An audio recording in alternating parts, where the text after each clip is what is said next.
G'day, guys. Welcome back to Supercoach Swordplay. You're on here with me, Janath. Season 3, Episode 21, the season finale.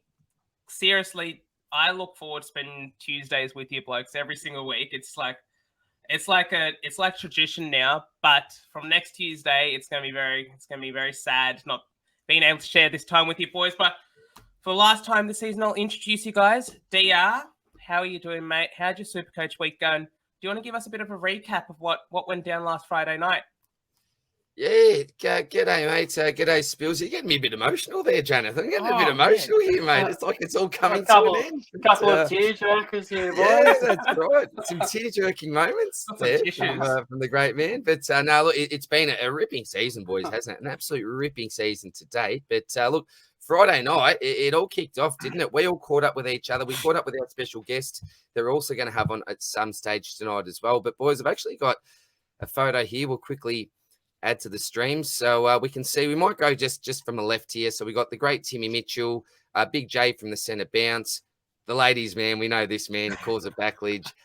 Dog, one of the absolute OGs from Jock Reynolds. This good-looking rooster Spills, you all know him. Ross, Janath's good mate, the second half of the third man up. Janath himself there, beautiful, beautiful man. Al Payton down there at the front. This unique character here. JP, the man who has climbed Mount Everest, as I always say, #1 last year, if you don't mind. Big Joe, Medium Joe, Little Joe from the centre bounce. I'll tell you what, he outdid us when it came to the fashion, didn't he? He came in a bloody 20-piece suit. So look at that compared to me. They're absolute bumming lines here. So thanks, Joey. All class, mate. All class. The great man, Steve from SDS. And, of course, TK Taylor, who I think he's around the top 50, boys, isn't he? Top 50, I think 53, I think, D. I don't know what he's doing. 50th. He's 50th now. 50th. Oh, 50th. my Well done, there. mate. Well done. I know you'll be listening in.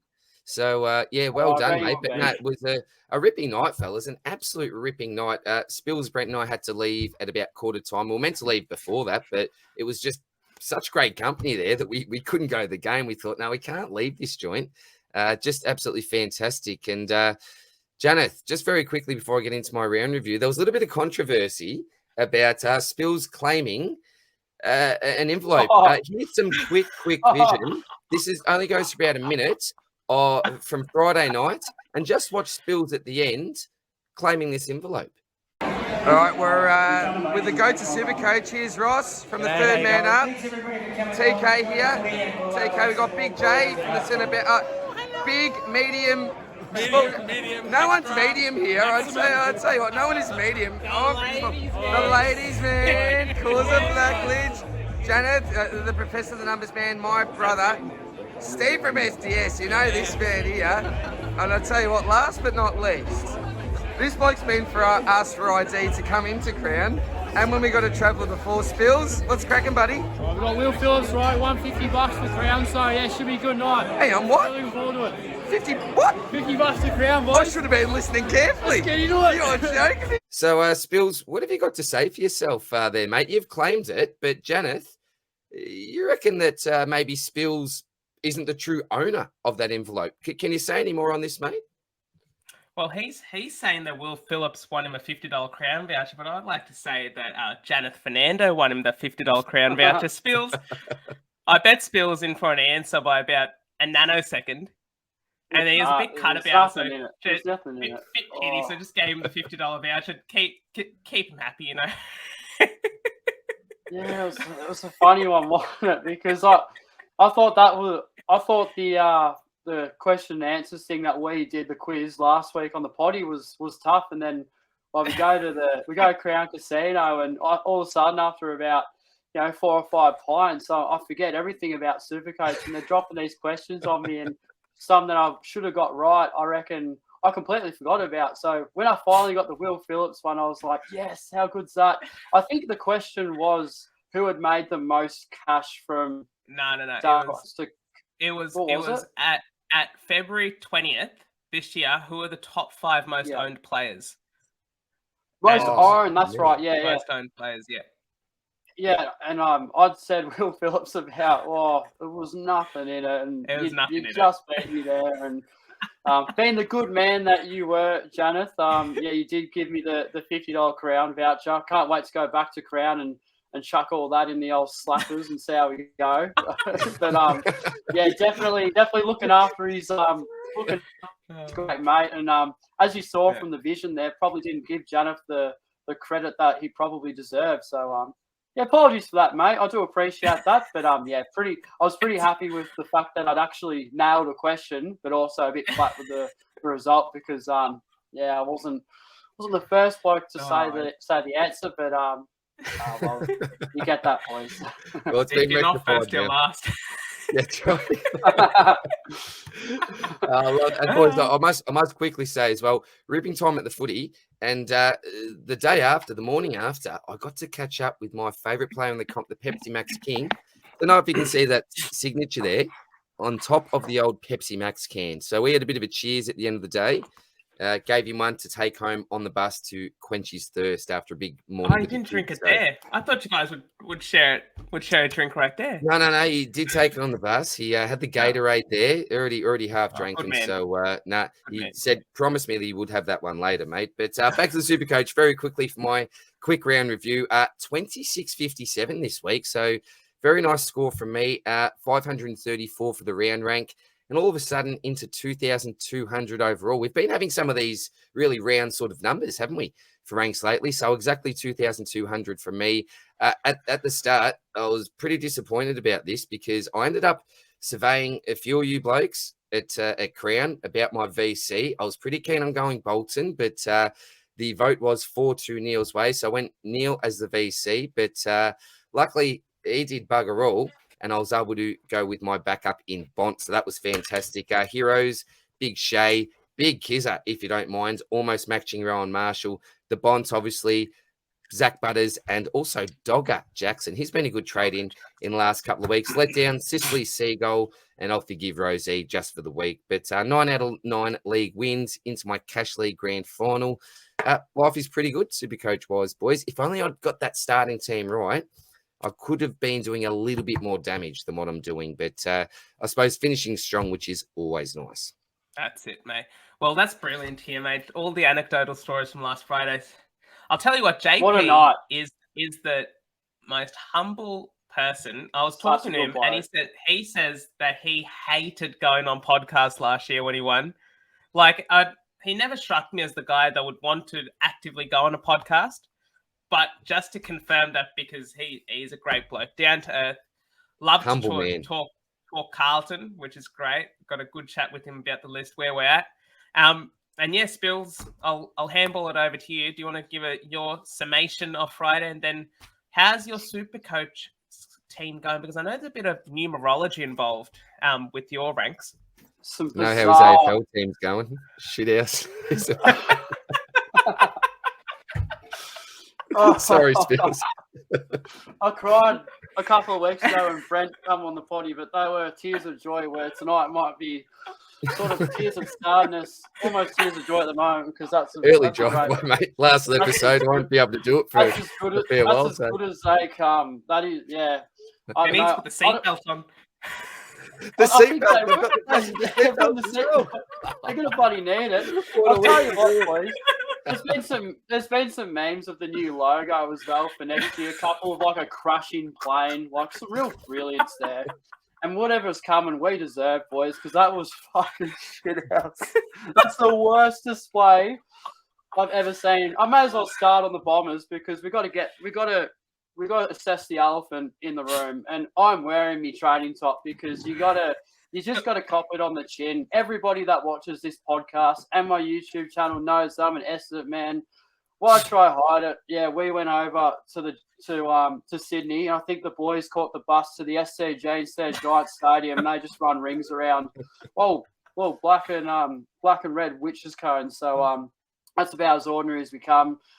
Going to this Friday footy this week for the Pies. Clearly, probably just set myself up for disappointment there. But one last game. We won't make finals, boys, nor do we deserve to. I know statistically there's a small chance, but I really hope that we that we don't, because we're just making up the numbers, I reckon. So if we can at least turn up against Collingwood and play a good game and finish on a positive, that's all I ask. But yeah, Saturday afternoon, lads, was absolutely pathetic. And I'll be honest with you, I didn't really watch any of it. I was at my mates at the spa after a pretty hectic night. Bit of recovery from Friday night's carnage. And I'm pretty happy that I didn't watch the game. Didn't miss out on much. Hogan turned it on. But yeah, boys, my Dons are nothing short of pathetic. But at least I'm not a Bulldog supporter. So drive by to all those Bully supporters. Your coach sucks. Shifts the focus, doesn't he? How's that? I don't know anyone. Most of the Dogs that's a regular, so I can't really do a cheeky drive by. Maybe George because it's his closet team. So George. Your team was robbed, and your closet team is. No! What a weekend! Oh yeah! I won't even tell you what Brent said. I tell you what, I couldn't get him on this week. I thought about that, JR. Man, he would have absolutely unleashed, but look, boys, I get stuck into the Supercoach. Like, what a night Friday was. Probably the most enjoyable night. Nearly some confrontation at Marvel. I won't go into that, DR. But a few beers will do that. But unbelievable result for Brisbane, and got really close up to the players, which was good. Just a complete night and hanging out with the absolute gurus of Supercoach. A bizarre piece of vision on my YouTube channel of an interview that I did to everyone. I don't know what's going on there. It was just a bit of fun. We didn't mind that. Look, in terms of my team, we're actually going pretty well. So I scored not much less than DR, 2,642. So I was ranked 766 for the week. So really stoked with that. Still in the top 1%, obviously. And we move up to, this is the numerology, bit of a tongue twister that you'll talk about, Janath. Cam Mooney loves these, but I am ranked 2023. I posted that on Twitter. That was my 23rd tweet in season 2023. So very easy rank to remember, boys. I didn't even need to write it down because look at DR's face. He's absolutely puzzled, but no word of a lie. Mind-blowing, mate. Absolutely. No word. Just meant to be. Like, I've had Twitter since I think 2020, and just coincidentally, 2,023 tweets, which I thought was so weird, and the fact that's our rank, so bizarre, but super happy with the rank as well. 9 out of 9 league wins, and into a $100 cash league grand final against Phil. He's got a really good team, so it's a big task in hand this week. Wish you all the best, Phil. I think it's going to be a really, really hard contest, and whoever wins the cash leagues probably well deserved of that one. And worst case scenario, boys, we take home $500, but the winner of this league will take home 1,000. So that's just a really solid effort, and didn't think I'd make it this far with the team that I had before the buys. So I think I've only had 1 or 2 red arrows since the Tuke Miller injury. I think I had 1 there, and then it's just been going up. So it's been good, boys. Pretty good weekend overall. Great, nice. Great to hear, man. That's just a testament, Spills, to your shrewd moves to be able to come back from where you were to make it into a cash league final now, and really on with a good chance to win that 1K. I got to share my own little bit of numerology, so it's a bit spooky what's going on around here. So if you guys remember, I was ranked 700th last week. For the week, scored 25.58. Big shout out to Rowan Marshall. I just love watching Rowan play. He's just absolute gun. Oh, sorry, Janath. I didn't touch on my captain. I ended up VCing Rowan and getting burnt by Bonampally. Mixed emotions about that, but you can't complain with a 140. Poor bugger with a 140. How does he live with himself, this bloke? Well, it looked like that Sunday. I'll tell you what, though. My dodgy D4 to D6 are just coming through week on week at the moment. Will Day, 118. And he didn't even play the last quarter. He got cramped up. He could have gone big. Sheasel, 136. He's such a gun. And I hope the North don't rest him in their aim to tank this week. And then Naz, 92, will take that. But absolutely stoked. No Libba. And here's the new spooky part. I went up exactly 100 spots from 700th to 600th. Oh, very now, nice. Spills, you were talking about round numbers, mate. I don't know. I haven't actually seen that before. How, like, exactly 100 spots without That's Libba. unreal. So we get Libba back this week. Hopefully we'll have a full 22 for the last round. And then top 500, not out of the question. Might be a bit of a stretch, but mate. absolutely thrilled with how the season's gone. But I must disclaim that if I hold my cards close to my chest today, it's because I'm playing you, DR, in your league in the final, and I'm playing Spills in your league in the final as well. So a big week. I didn't even know that until about 5 minutes ago because I've been because I'm in nine grand finals this week, which is solid. Okay, flex on us, Spills. All right. Only one of them counts, so I've been putting a lot more concentration into that one. So haven't given you two the recognition on this occasion, but just a slap in the face to the two of us. That's all right, mate. Focus on your cash rather than your friends. I guess you've been given a lot of slaps to the face throughout this season in your rant. So can we have one more slap in the face of someone? Are we thinking a bit about Eric Hitwood being a bit dog and not signing Tish? So we talk going Kelly Underwood. Are we talking about Jack Steele going spudding it up and then becoming Superman the next week? So give us one final rant, mate. Look, this is an interesting one. Now, I would normally rant on behalf of Brent, but I honestly could not do him justice. I couldn't do it half the justice that Brent would do it, so I'm not. So this is a bit of a rant about jealousy. Dev Robinson, put your shirt back on, mate. I tell you what, us poor old blokes, you are making us look terrible. Absolutely terrible, Dev. Now, look, I don't blame the man, right? Because have you seen that rig? It is a fine rig. But, mate, you are making the rest of us look really, really bad. Okay, Dev? So get your bloody shirt on, Dev. Stop showing off, mate. And please stay at the Lions as well. I've just given this bloke a big rocket and saying, please stay now, you know. I think he's probably gone to the Eagles. So, look, I don't want to lose him, but it's not going to be anything major to us, I don't think. So a little drive-by to Dev there. And just very, very quickly, just some dickheads at the footy, you know. Poor old Jack Zeeble, after his last game. That's horrible. Absolutely shocking. Just wants to celebrate. The Dev one was only a bit of a fun one, but come on, this is, in all seriousness, what a way to remember your last game. You know, this bloke is an absolute stalwart, someone that really does represent the absolute shin boner spirit. If I've seen anyone in the last sort of 10 years, you know, he epitomizes what it is to be a shin boner. So, yeah, really, really shattered for the man. He's had a tough last few years as well, being down the dungeons at the bottom of the ladder as well. So, to go out on a note like that, to end up in hospital, I think is just really low. It's an absolute dog sack. So, disgusting. Get better, Jay-Z, and hope that you're well soon, mate. And congratulations on a bloody good career.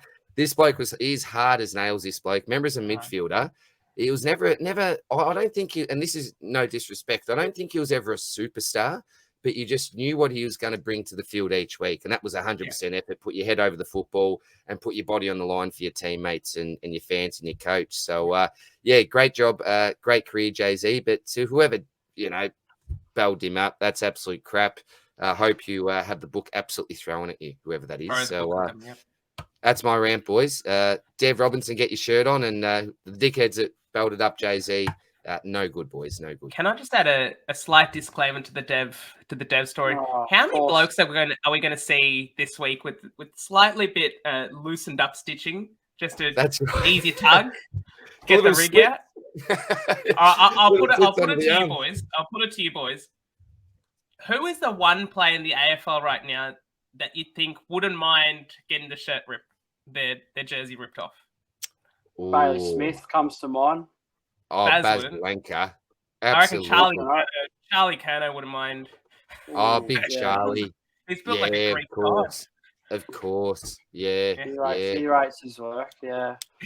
So someone's saying, and speaking of that, someone was saying, I think it was it Damon from Supercoach Edge when he looks at Dev Robinson, just sees Charlie Curnow in him as well. So he sees a bit of Charlie and Dev Robinson. Can't stop seeing it apparently there. So I'll do a trade.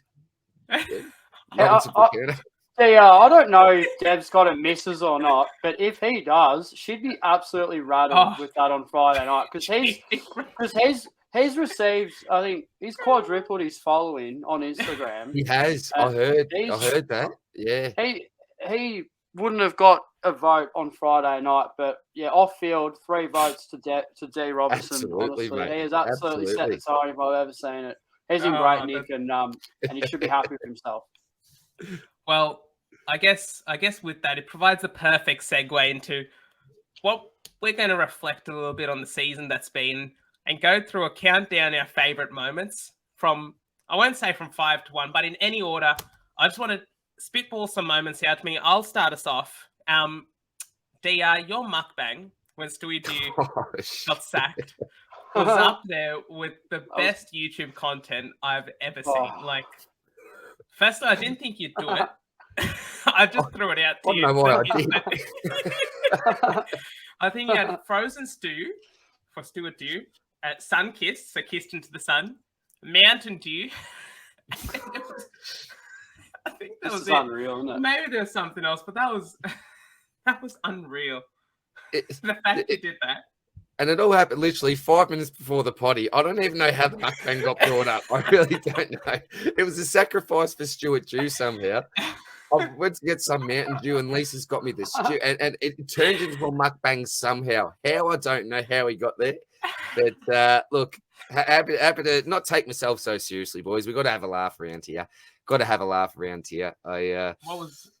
was your favourite moment, Dia? Or one of your favourite moments? For me, it is very, very hard to go past. And I think this sums you two up absolutely to a T. It sums you two up perfectly. It was a big debate. Who do we trade in? Is it Sam Walsh or is it Zach Merritt? Now, my man Janath, I reckon for a good 5 minutes, gave us all the numbers, all the stats, the history. He backed his argument up, and it was almost impossible to fault.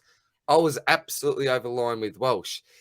And then Spills comes back with the most classic line, go for Zerrett because he's a good bloke. Don't worry about the numbers. Don't worry about any data, Spills. He's just got the good bloke factor. So bugger all of Janath's research, knowledge, and hard work. Stuff that.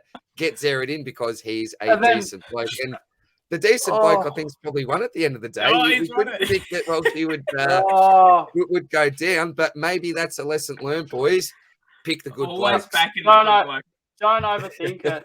I just on that, I loved when Shorty jumped in and he goes, I'm not going to be getting you as a lawyer anytime soon. That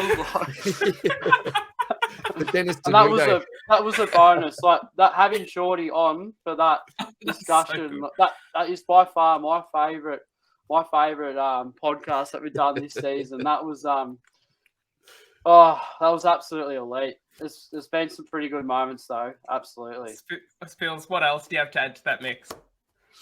Oh, boys, I can't go past this one. Now, I'm going to play some audio. I hope this is clear through the speaker. If it's not, just say. But I recorded this and uploaded on Twitter. Unfortunately, Janath, mate, you missed this one. But Brentos he got the 3 votes DR out of us on this podcast.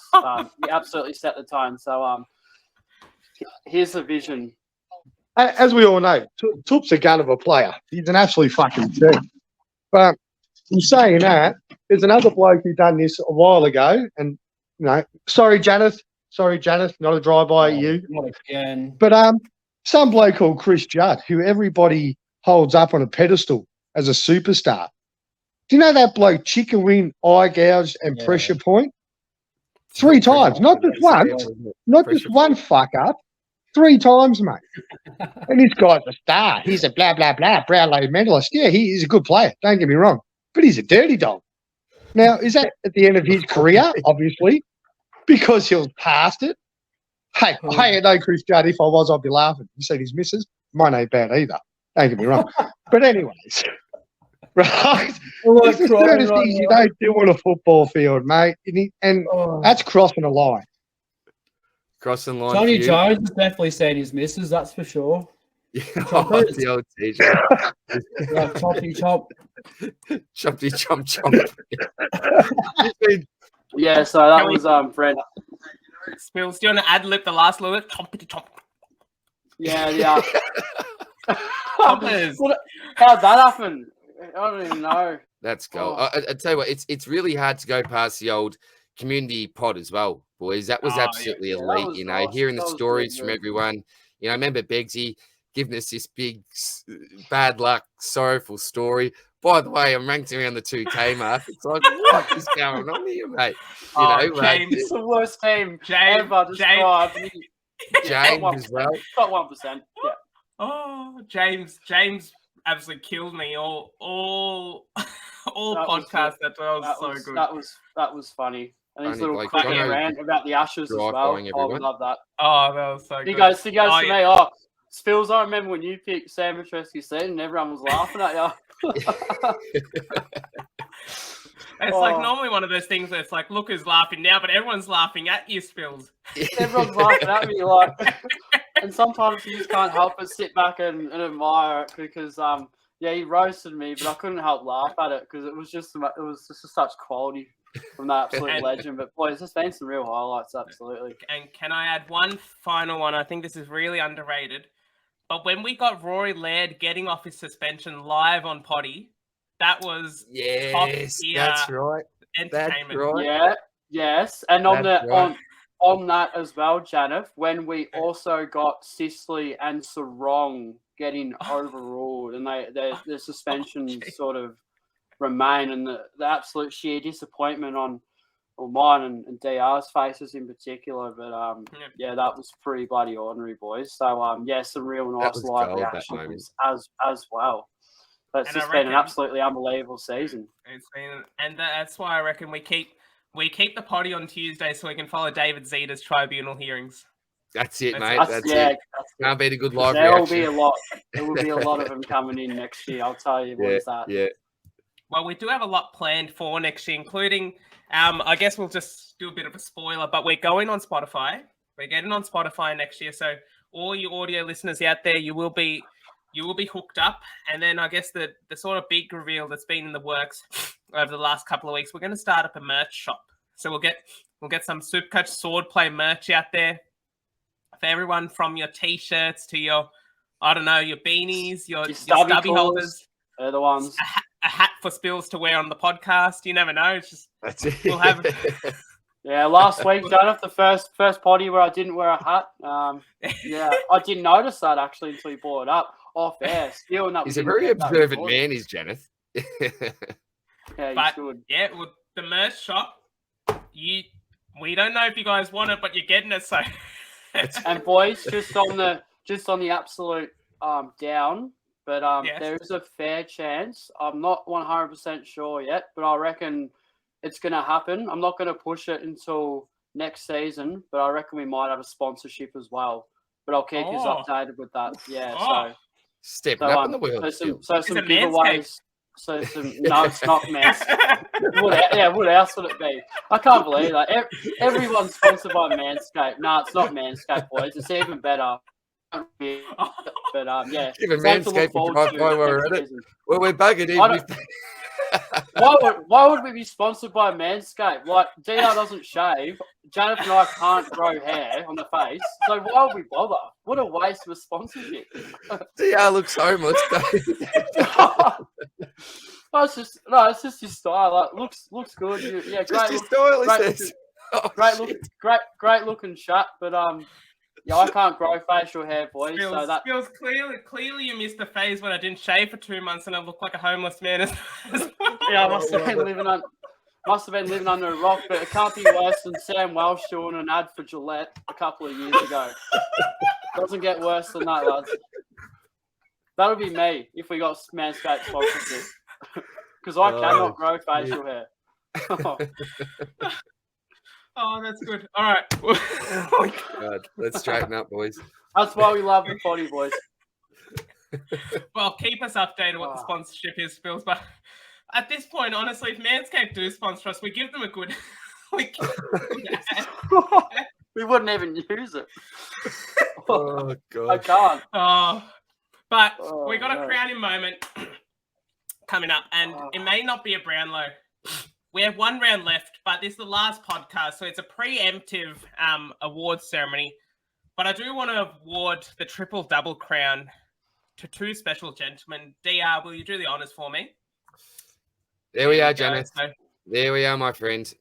Hey. Marcus Bontempelli and Rory Laird have shared at the end of round 23 the triple-double crown. And I know it's a bit of it's quite a dodgy Photoshop job I've done. What is Bonds wearing? Is that a checkered vest? Do you I know love who's it. under those faces? It's two of your boys, actually. It's a player from each of your teams. That's Lockie Neal.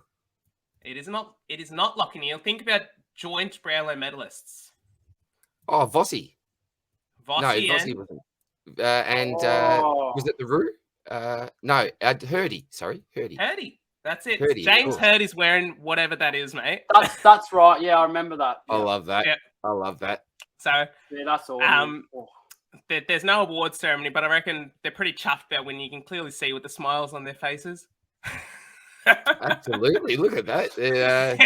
What's Let- Tanner let- Bruin when let- Tanner Bruin got drafted? They look Let's- about to chuck let's- theirs in, don't they? Lair's a bit flat with that result.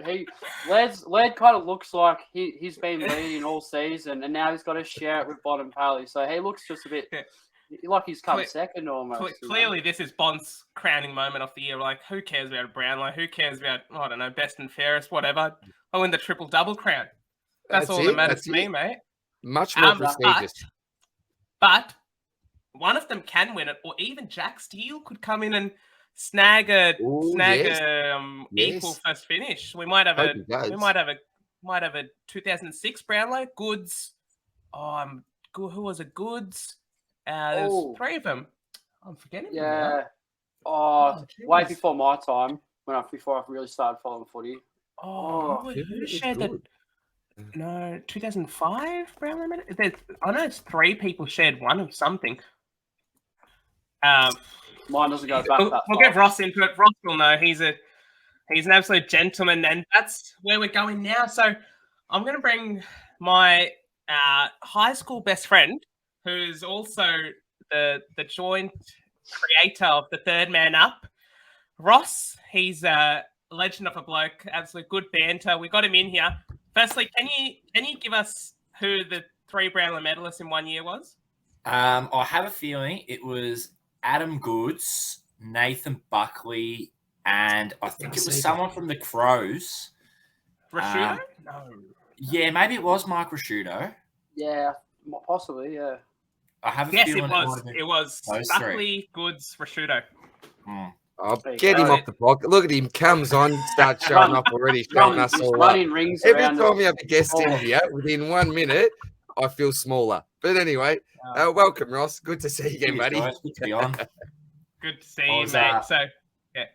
I was Go having on, a give cheeky us- look give us before a at that Laird and Bontempelli picture there. It reminds me, I know, DR, if you'd remember young Eli Smith when he got drafted to Brisbane. He wasn't too happy about that either, was he? Mate, he never smiled during his time at the club. I don't think this bloke, even in the team photos, is like stone cold. It actually scared me a little bit, mate. So Is he, I know is he exactly still what you're around or referring is he to, gone? mate. No, he's gone. He's been gone for at least a year, mate. A year or possibly two now. So he was part of that Dame Beams deal, I'm pretty sure. The original what a Dame Beams trade. deal. Yeah. So didn't work out too well, but good luck to the young man anyway, Ross. And Yeah, great to that's meet you it. on Friday night. Just very quickly, Janath, this is how we met Ross. Spills, Brent and I were traveling down from the station. Oh, how We got bizarre to was the this? entrance. Yeah, got to the entrance, where all the taxis are and all the rest there near the tram stops. And I say out loud to the two boys, I go, geez, boys, which is the best way to get to the pub here? Do we take a righty or a lefty? And this great bloke turns around and goes, oh, looking for the pub, are you? We said, oh, yeah, thanks, mate. And he said, oh, DR, how are you? I said, oh, good, eh? What's your name, mate? He said, Ross. And I just had a stab. I said, oh, not Janath's Ross, eh? Not as if Janath owned him, mate, but, Janath Ross. And he go, yeah. And we go, oh, mate, great to meet you. And we actually walked in together, made an entrance together, mate. So a bizarre pretty way to bump into you, Ross, but I appreciate that, mate. You gave us a bit of a shortcut there, buddy. Yeah, for sure. It was a bit funny, and I'm just walking along, jumped off the scooter thinking I'm going to be late, and here's these two blokes walking across the road with Travellers, and I'm like, oh, I know these guys. In fine fashion. We wouldn't be seen any other way. Oh, they were definitely jaywalking. Yeah. On the tram tracks. Yeah, unreal. And Spills, you were that bloody Trevor. Dodge Yaz trying to hide, like go into a corner. You were so dodge. It was a big night, boy. There's a little corner, a little shady corner. I'm like, I can go down here and just smash the rest of his can. The most seediest looking corner I've ever seen. It just happened to be at Crown Casino. Yeah, not really ideal statement I want to make at the Supercoach meetup, but yeah, nonetheless, what a ripper night. And welcome to the podcast, Ross. Good to have you on finally. But obviously not the ideal way to meet you, because that was as sketchy as it comes. I guess we'll crack into it then. So mate, give us a bit of an update on how you're going with the season. So your rank, how you're going against your goals. I know the last couple of years, ever since we've been playing Supercoach, I've always had your number. You've been a bit rubbish picking all these injury-prone players, but I'm just kidding.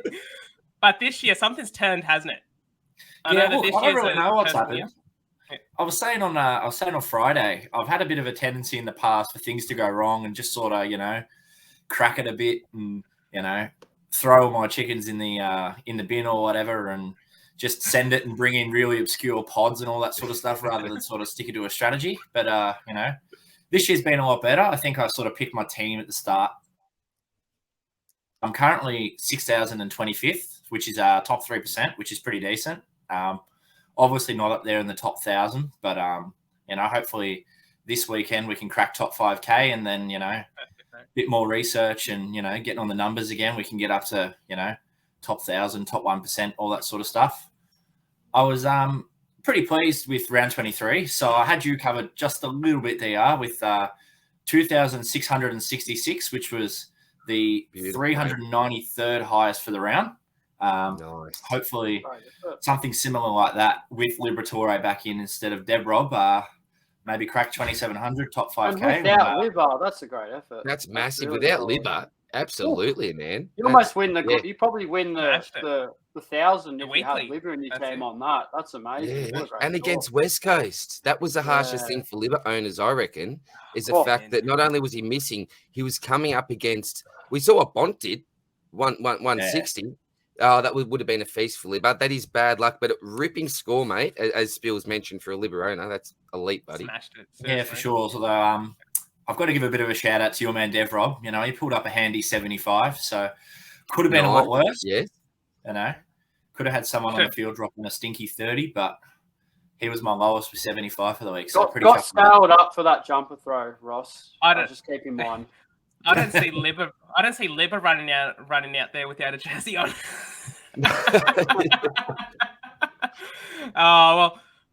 Brilliant week, man. Can you just give us a bit of an update, since I'm genuinely curious here, but since we brought the Third Man Up page together, it's sort of we've always been tinkering about putting a page together or doing a podcast together.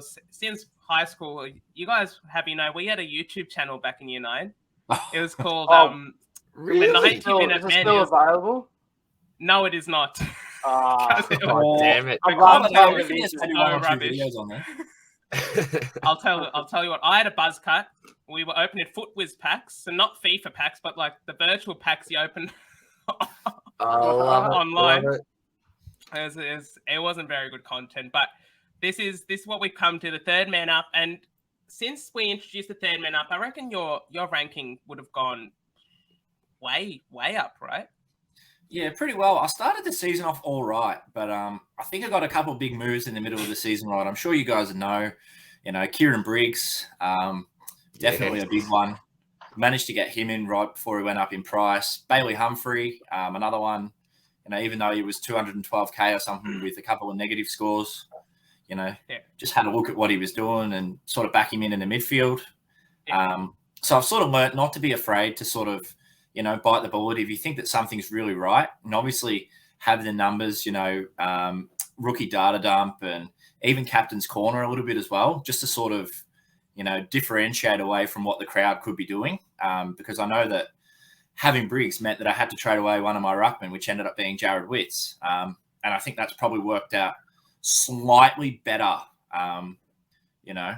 So having those 3 ruckmen through the bye rounds, I think I was able to have as well Marshall and Briggs, and then Witts and Briggs, and then Marshall and Witts through all 3 of the big bye rounds. So pretty handy cover as well, definitely.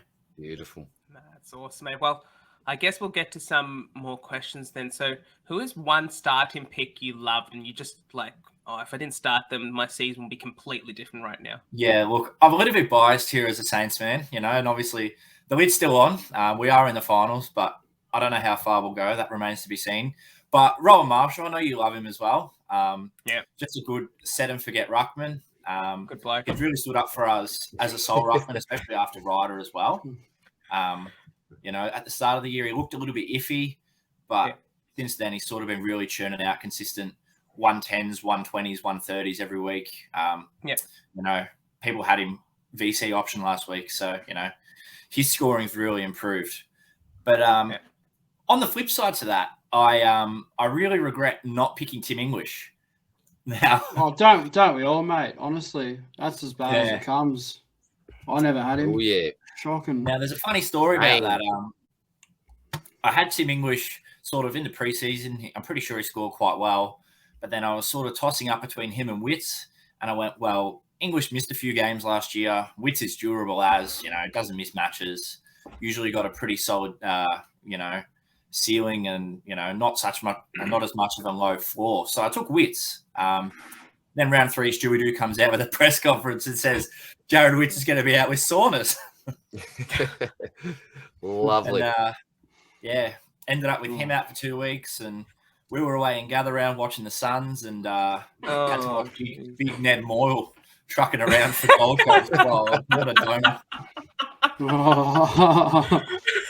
No good. You know what? I do have to apologize to you live on air, because at the time I was a big fan of the handcuff system. We were talking about a DR with Moyle and with, I guess the big oversight that we have there is I was also big on having an R3 that's a DPP, and Moyle wasn't. So it ruined your ability to really, because you had to trade Moyle out to get Briggs in, right? Yeah. So it would have messed around a bit with your flexibility. So I guess for future, the handcuff system works if the second ruck has that ruck forward DPP, and you don't need to just have them as your R3 for however long or for the rest of the season or whatever it may be. But so look at that. The tale of 2 ruckmen, right? One goes really, really good and the other goes really, really good, but you just couldn't get there. And I'm just thanking my lucky stars that I traded Sean Darcy to Tim English at round 4.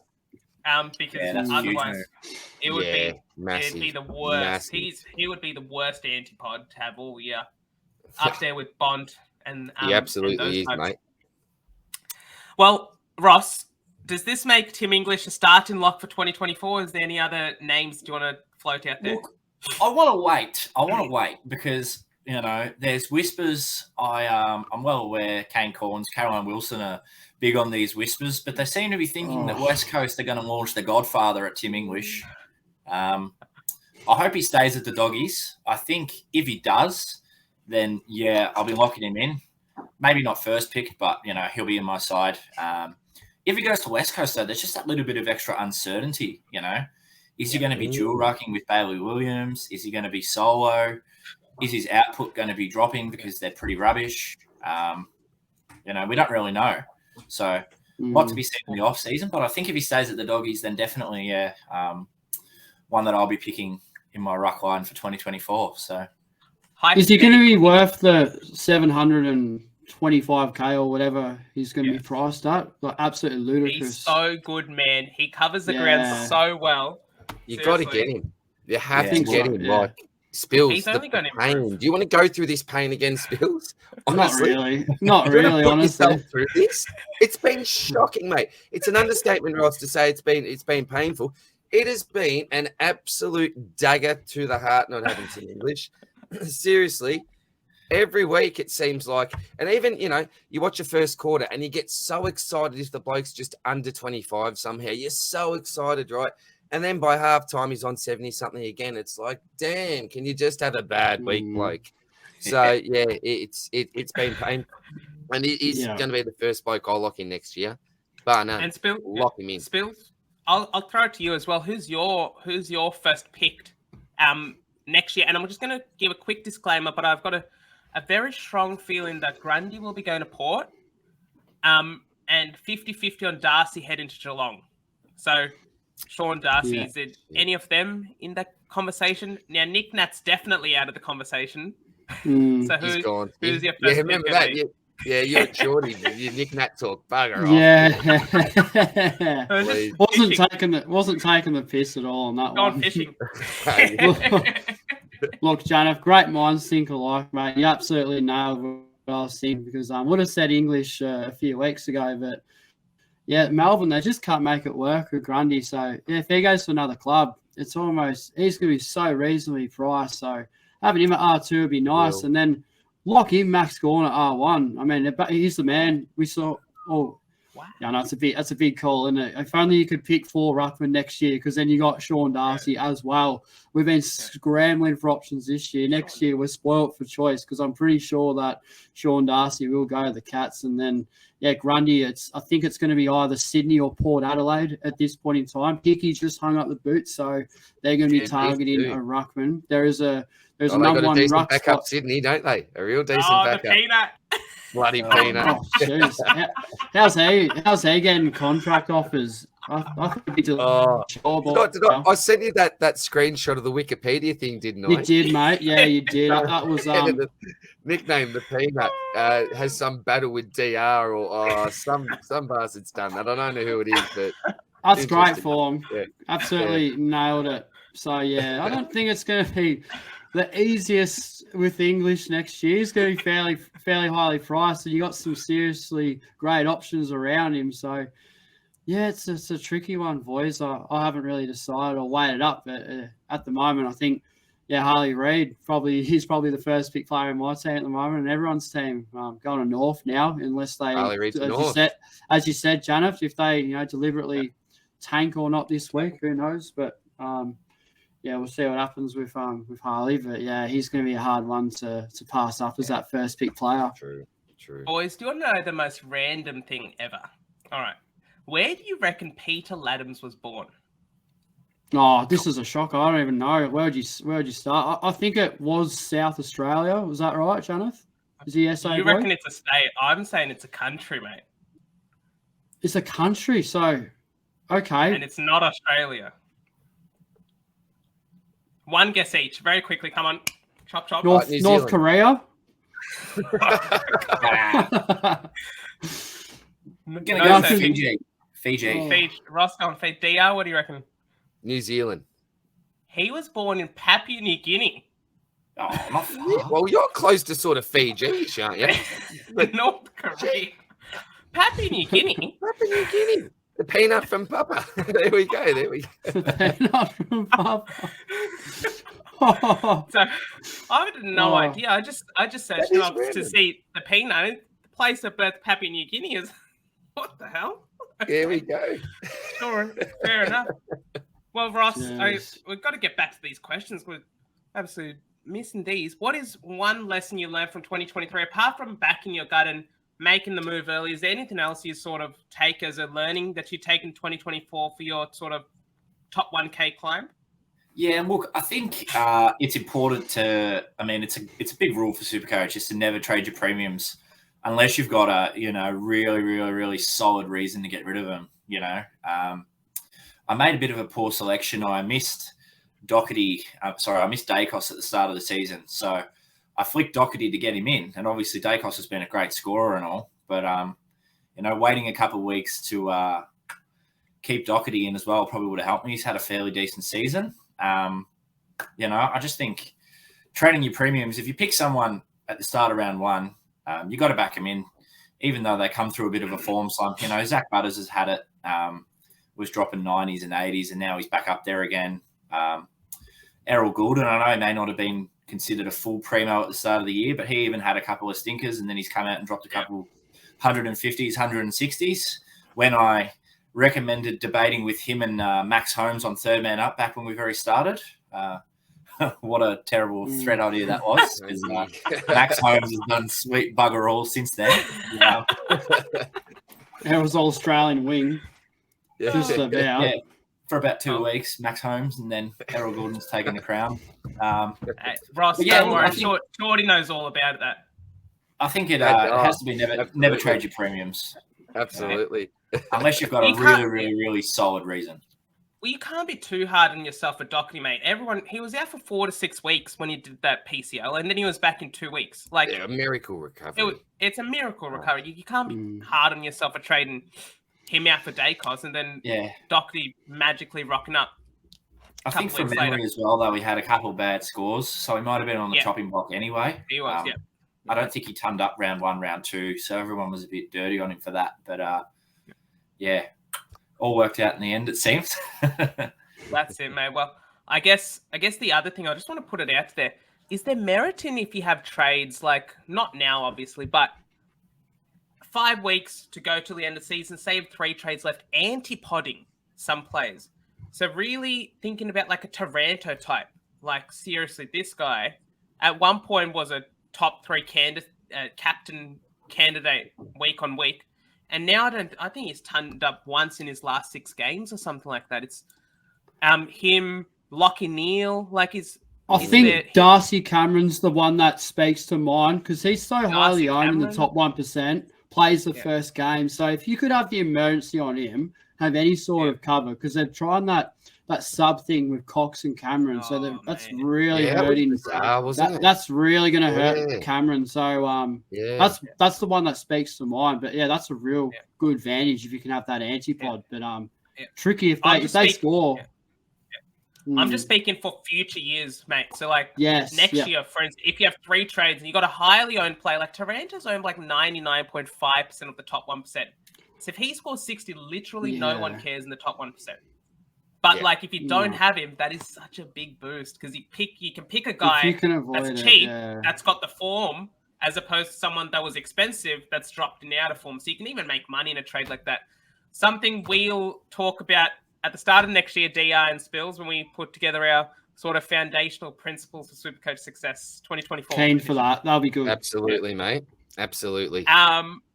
And I guess with that, Ross, just before we head into the mailbag, any quick feedback for the potty? I know that. Go on. I was very chuffed there. I was just sort of hanging around waiting to come on. Here, you guys are coming on Spotify, so that's huge news. The merch shop as well. I might have to get myself something, whatever it is. I don't know. I'll jump in and show my support. But you guys have obviously fired this up and got it off and running. You got a big support base. I think that really sort of hit me when Janath and I were over in Adelaide and the, sitting there in the fan park across the road from Adelaide Oval, and some like 10-year-old kid comes up to him and goes, "Are you Janath from the Swordplay podcast?" And I was like, I love that.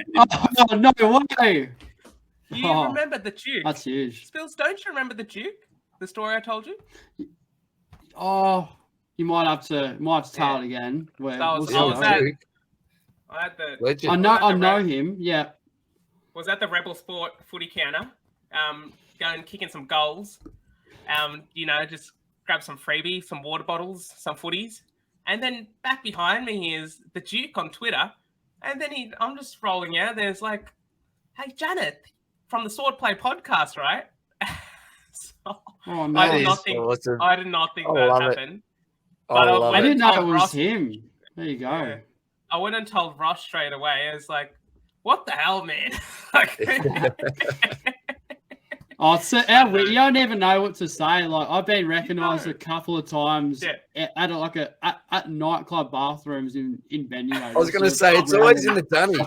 It's always in the dunnies. Always in the dunnies for some reason. Always. Like, get out of the dunnies. oh, Spills, how you going, man? How's your team going? I had to buy you a beer. I'm like, no, mate, no, don't do that.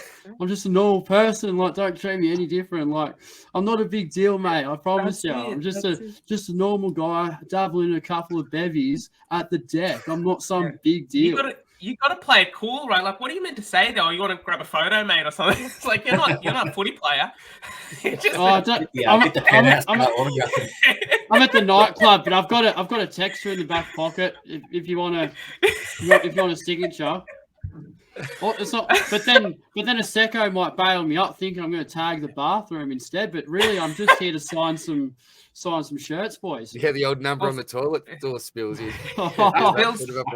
Spills, didn't you meet Ben from inside in the toilets at Gold Coast Stadium as well? Yeah, I did. I wasn't sure if it was him. It was so unusual because it was in between plays, so there was no one else in there. It was a fairly big bathroom as well, so it would have been about 10 or 15 meters away. And as he's walked out, I've gone, "Oi, insider!" He's turned around like, "Hey, what?" And then I didn't know it was an insider. I don't know. I don't know what it was, honestly. It was a fairly new podcast, but I did recognise his face and the Brisbane polo that he was rocking. So I washed my hands. I go say good day to him, mate. How are you? Massive fan of the potty. I'm loving your pre-season content. Have a fairly not awkward conversation, but it doesn't do you any favours when you've just come from the Fister and you're having a seedy conversation about pre-season picks over 2020. So, but no, Insider boys, great bloke. We did meet Swizz. You talked him up, absolute ripper guy at Crown. Shame the other two Insider boys weren't there, but they're a great potty. So check them out if you haven't already. Swizz, Chris and Ben at Insider, they do a brilliant job every year. Well, I guess with that, mate, DR, do you want to take over for the mailbag? I know a lot of the comments we have are comments and not questions, but hopefully we'll be able to get through them all. Let's get into it, mate. So, look, again, obviously being the last mailbag of the year, boys, just shout out to anyone that's sent in a question or just left a comment. You know, it's really what keeps us going. Really enjoy answering them. I think we've done a pretty good job most of the time. It's impossible to get everything right. So if I have given you some dodgy advice from time to time, I do apologise for that. But all the advice that we do give is based on what we think is best anyway. But if I had all the good advice, I wouldn't be sitting where I currently am at the moment in the ranks. But first one we got here is from Josh Flavel. G'day, Josh. How are you, mate? G'day, lads. Thanks for the efforts in 2023. No worries at all, brother. Have 35K and one trade. I think you have about 150,000 other super coaches that are very jealous of you, mate. The fact that you've got a trade still sitting there, mate. You're just rubbing you in at the moment. This is deja vu. Grand final and winning max points. Got plenty DPP in each line. Who out and who in? So I think we've got to choose who comes out of these blokes. So do we get rid of Mills, Dunkley, Anderson, or Lloyd? And he's got 35. Can I quickly add something, DR? You may, mate. Yeah. I want to give a full drive-by here, and Spills knows what's coming. But this man, DR, you know what's coming as well. 5 weeks. You know who's coming in round 16. You know who's coming in round 16. It's going to be 400K. He's playing inside mid. Look, Janath, he scored 5 years, 450 for me, mate. Oh my god! And then he didn't even go through it. No. I even DM'd him going. Yeah, the DMs as well. Yeah. Even the creepy DMs. Jeez. No reply. Mate. That's why I didn't pick him. And do you know what, Spills? Do you know what, Spills? At the end of the day, you won because he scored 30 for 8 in the prelim. Yes, that was terrible, wasn't it? He did. It's funny. I actually can't remember what I did instead of Mills. Like going back a bit now. Who did I bring in? Wasn't bloody Mills, I'll tell you that much, mate. Talking him up. I reckon half the listeners here would have traded this man in. We'll go with the great Spills. Yeah, probably. We trust him. We trust him. We believe in him. And then you've just given Mills the old backhand, mate, and gone somewhere else. It's not my fault he coughed it up. Like, the stats were there. He was cheap. He was in form. And then, was he in form? Was he ever in form? Was he ever in form? Well, he nearly turned up on the game where, you should have brought him in against Richmond, but he did save his score with about 4 minutes to go in the fourth quarter. It went back into a couple of intercepts. So, it's a tough one. I'm very glad I didn't jump on at the time, but sorry to our lovely viewers for that one. But Mills has completely coughed it up. Well, is that who we're going, boys? So are we going out Callum Mills here? I think so. And there's a couple of all these other blokes. There's a couple of options available, I think. So we would have $450K to play with if you trade out Mills. So is it maybe going trading out Dunkley then as sort of an anti-pod move? You've got a bit more cash there, don't you? Like, he hasn't turned up in his last 3. Did he look great at ground level, DR, on Friday? And Spills? He was solid. Good without being great. Like, didn't set the world on fire, but...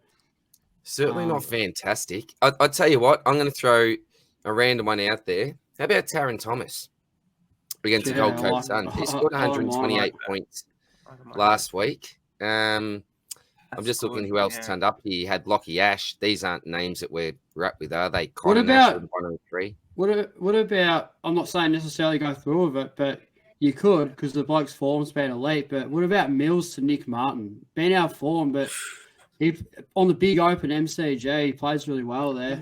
Kick 5 there on debut, as we know. So that's a real sneaky one. He was about $550K at one point this season. So you're looking for budget and you're cash strapped. That's about as cheap as they come. I think he might be above the Mills budget, but for Dunkley or Anderson, I don't know. I just got a sneaky feeling Scott Pendlebury might have a big one this weekend. Yeah. Ooh, okay, I like it. I think from memory he scored 100 and something last week. 14. You know, Collingwood's midfield's a bit depleted. No Dacos, no DeGoey. Yeah. Wanting to get himself into form before finals. Playing against Essendon, who obviously weren't too great last week. I don't think he's likely to cop a tag. I think because we play a bit of a chaotic type brand where Pendle sort of slows it down a bit. So there's plenty of possession off half back. So I reckon, Pendles is a real pod. I actually really like that. Nice call, Ross. Yeah. His history's good. Yeah, 109 against us last year, and then actually only 79 in that Elliot game. I was thinking of another game, but usually pretty solid. So if you really want a ceiling play though, and you can trade out a Jake Lloyd with DPP to get in Taylor Walker against West Coast. Oh yes, possibly McGovern. It's just scripted, isn't it? Absolutely, mate. It was 10 last. That was the only question I got right in last week's potty, I think, was the Tex Walker game. So, yes, well aware of what that man can do. That is a very good call, Janath. I'll tell you what, I like Tex. Plenty of options. Like, I think Taron Thomas, if he doesn't get rested by North ahead of their battle with Gold Coast, he'll have a good game against Gold Coast up there. He could get tagged, though. Touk Miller. If LDU doesn't get up, there's a lot of just ifs there. So maybe just wait it out and see. Josh, you're in a good position, mate. Does Anderson get tagged? Yeah. Does not Anderson get tagged this week by what's his face? Yeah, is that a possibility? Because that's a worry for me, my personal circumstance. But if you want to shop Anderson for a better pricier option, Josh can have a look. He can have a look at the matchup because I know that Mills and Lloyd play the second to last game, and there are options behind them. I guess you can choose, like you can even sideways someone for higher ceiling, or just something along those lines. Saturday night, you could wait till Saturday night to see how Tex goes for Tex's game. Plenty of moving parts. Don't mind it. Few options there. Hopefully, that's helped a little bit anyway, Josh, and all the best of luck there, buddy. Hope it all goes well, mate. Our next one is, I haven't heard from this legend for a long time. Daz Hall. G'day, Daz. Hi, guys. Apologies for being a bit quiet recently, having a bad year. I needed to step away from the game a bit. 100% my own fault. Poor strategy and a few dodgy trades. Really not enjoying the game this year. My question is How do I get the love for Supercoach back? Well, firstly, Daz, sorry to hear you've had a tough year, mate, because I'll tell you what, Daz is one of my favourite people in the community. I have, as I said, Daz, I haven't looked through these questions, and as soon as your name came up, I thought, here's a great man back again, because I really have missed chatting with you each week, Daz. But look, mate, we all go through some really tough seasons from time to time. I must admit, this year, there have been weeks where I just have not felt like turning up. If only not for these two legends, I probably wouldn't have. It's been really tough, mate. I've been down in the dungeons at times. I'm coming home a little bit stronger now. But yeah, boys, what advice even can you give to Daz about getting his love of the game back next year in 2024? Anyone got some advice or even some kind words that you'd like to pass on to Daz? Oh, yeah, Daz he does a lot of work on Facebook, sets up the leagues and whatnot. Yeah, so yeah, kudos to him. But I think the best thing to do is just put it aside, put it to bed for the whole summer. Just don't even think about it. Come back next year, do a bit of research, and come back with a fresh mind, and give 2024 a real red hot crack, or do what I do and just dabble in a bit of BBL. I love BBL Supercoach. I really started getting into it. I won't go into it at all now, but that's a really good way personally for me to refresh myself from AFL, and it gives me something to look forward to over the summer. So if you do that, Daz, I'd highly recommend getting into that. If not, just put AFL to bed for now and just enjoy the finals, brother. So yeah, I'm really keen for September, so it should be good. I guess, Spills, you raised some good points there. One thing with Supercoach, like even throughout this year, first year sort of being in content generation, even if it's not for your own channel, but like there's times when you feel like, am I really doing this for now? Is it for Supercoach? Is it Supercoach anymore? What happens if you get if you say something wrong and someone does a wrong move because of you? So there's times when I always feel like I'm not actually playing my own game anymore. I'm playing a game to help others out, really. So with Daryl, just strip it all back and have it just enjoy Supercoach for what it is. It's a fantasy game where you don't need to pay money to play, and the expectation is that you don't win anything. So just play it for what it is. That there's nothing else like it, where you can trade in your favorite player on a whim and watch them play because you like watching them play. And I guess that's the main thing, Daryl. Daz, you've been a legend. You've been supporting the channel all year, and we really appreciate your support. And I guess that's one way that if there's anything that we can do to get your love for SC back, just throw us a DM, and we'll definitely help you get there for next year, mate. So hope you take care of yourself. That's the main thing. Supercoach is just a game at the end of the day. And yeah, it's meant to be fun. So hopefully you feel it's a lifestyle for others, though. Yeah, it is a lifestyle, but you've got to keep it all in perspective, mate. Nah, for sure. It's definitely a hard one. I hope no one from Herald Sun's listening to this. I've never really been in this position before, but it might even be worth next year just sending a sneaky second team under somebody else's name. Just picking a couple boys that you've always wanted to pick without the pressure of having to have them perform for your big team. For me, one of them would be Mason Wood. Just love watching him rack up the contested marks on the wings. But I'd never pick him in my side, So if you just take it a bit more, casually, one team where, you go for it and see how you go. The other one, maybe under kid's name or something like that. Just pick a couple players you really enjoy watching and see how it goes compared to, if you were to go for a full-on strategy and, you might enjoy watching it that way. But yeah, all the best for sure. It's definitely tough. And as the other boys are saying, putting it away, hopefully good final series coming up and, just enjoy watching the footy for what it is as well. So yeah, all the best, Daryl, as well. Good on you, boys. And good on you, Dazza. Great to hear from you, mate. He's a legend, H, one of the longest serving members of my channel, our brother, been on the potty before. We all know him. G'day, legends. G'day, lads. Hope that you're well. Would be great to get some tips on the Cash League final, captain choices, and any strategy possible. Now, H, I'll give you a call. Obviously, the members call during the week, mate. So we'll certainly do that. But look, captain choices again, we'll go through at the end of the video for you, mates. But strategy, look, very quickly, I think we've touched on this a fair bit already, but making sure that you don't let your opponent know who your captain's going to be. Make sure that you put your captaincy on your loophole just in case. Just keep them guessing, mate. Keep them guessing. If you're going to make any moves, make sure you make them late.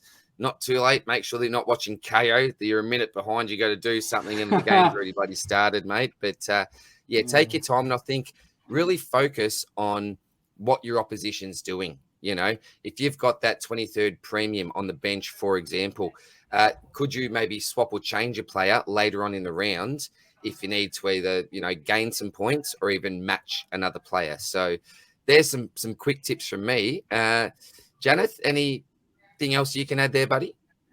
Yeah, I think the matching idea is a great call. And I've actually seen H's matchup, and I can tell his opponent has Ben Keys as a pod, which is a very, very good thing that should play into your favor. I'm just having a quick look at the matchup again. Ben Keys and Corey Wagner. So I know Corey Wagner's had a couple of been popping off, hasn't he? Bloody Wagner. Been popping off. Yeah. But still, you've got the upper hand there, mate. So yeah, really let your opposition make the first move. And I guess one of the lucky things is be ready for sack merit VC to be thrown on by your opponent, because that's something you can't see in the app. Given it's the first game of the round, you can't tell if your opponent. So this goes to anyone really, but be wary that a VC could be put on a sack merit in the first game of the round as sort of a cheeky move to get ahead. But if it doesn't work, you've got 2 bites of the cherry, whilst the opponent only has 1. So really use that to your advantage there, mate.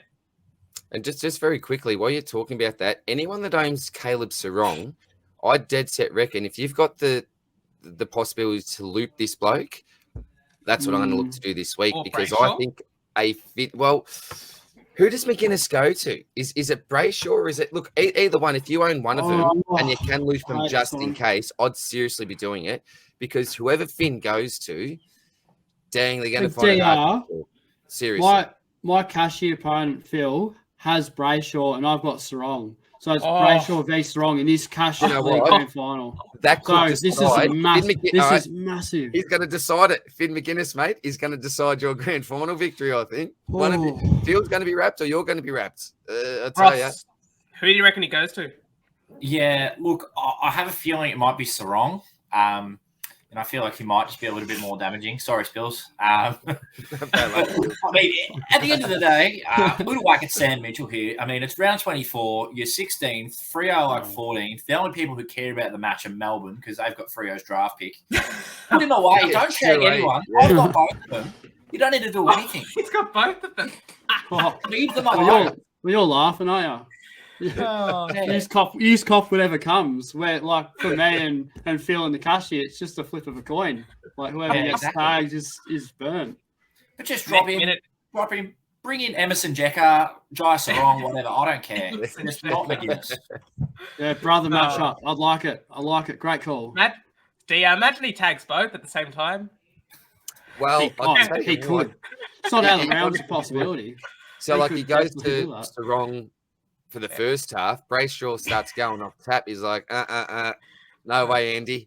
Jump on you in the second half. And then Caleb just starts to relax and get some contested pills. So, look, it's a bit of a toss of the coin. I just thought, well, do you want to stop that inside grunt or more of that outside run?